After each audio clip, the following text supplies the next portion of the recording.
নমস্কাৰ। কোৱা হয় পৰিস্থিতি যেনেকুৱাই নহওক, বেয়াই হওক বা ভালেই হওক, প্ৰত্যেক পৰিস্থিতিতে ভগৱানক সদায় ধন্যবাদ দিব।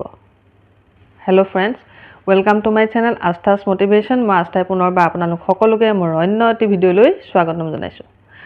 প্ৰচলিত কথা অনুসৰি এবাৰ এজন সেৱকে ৰজাৰ ৰাজপ্ৰাসাদৰ বাহিৰৰ যিখন বাগিচা অৰ্থাৎ ফল মূলৰ বাগিচা, তাৰ পৰা ফল নি নি সদায় ৰজাক দিছিলে। এইটোৱেই তাৰ কাম আছিলে।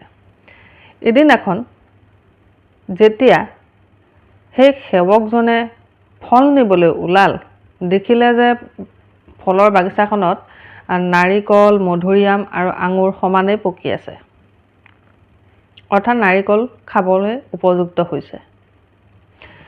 কিন্তু সেৱকজনে চিন্তা কৰিলে, এই তিনিবিধ ফলৰ ভিতৰত মই কি ফল নিম। লাষ্টত সি ডিচাইড কৰিলে যে মই আঙুৰকে লৈ যাওঁ। এইবুলি সি আঙুৰ পাৰিলে আৰু এটা পাচিত ভৰাই ৰজাৰ ওচৰত পালেগৈ। ৰজা সেই সময়ত বৰ খুব চিন্তিত হৈ আছিলে ৰাজ্যৰ বিভিন্ন সমস্যাক লৈ। এই সেৱকজন গৈ পেলাই এই আঙুৰৰ পাচিটো ৰজাৰ সন্মুখত এনেকৈ থৈ দিলে। দি পেলাই তেওঁ গৈ অলপ আঁতৰত বহিলেগৈ।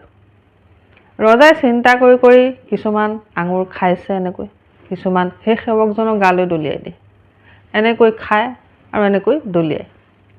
যিমানবাৰ সেই সেৱকজনৰ গাত আঙুৰ পৰেগৈ, সেৱকজনে কয়, ভগৱান তুমি বৰ দয়ালু। যিমানবাৰ আঙুৰ পেলায় ৰজাই সেই সেৱকজনৰ গাত, সেই সেৱকজনেও সমানে সেই একেটা কথাকে কয়, ভগৱান তুমি বৰ দয়ালু।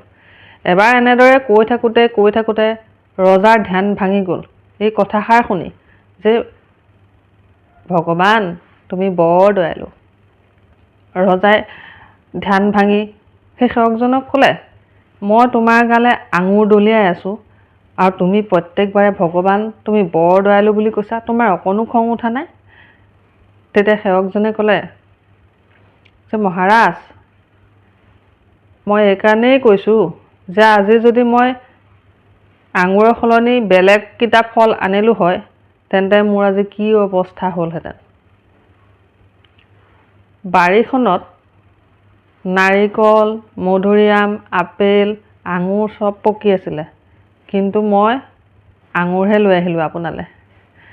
কাৰণ সেই সময়ত ভগৱানে হয়তো মোৰ মনটো এনেকুৱাই কৰি দিলে যে মোৰ অনুভৱ হ'ল যে মই আজি আপোনাৰ কাৰণে আঙুৰ লৈ যাম, আৰু তাৰ ফলত আজি মই বাচি আছোঁ, মোৰ অৱস্থা ভাল হৈ আছে।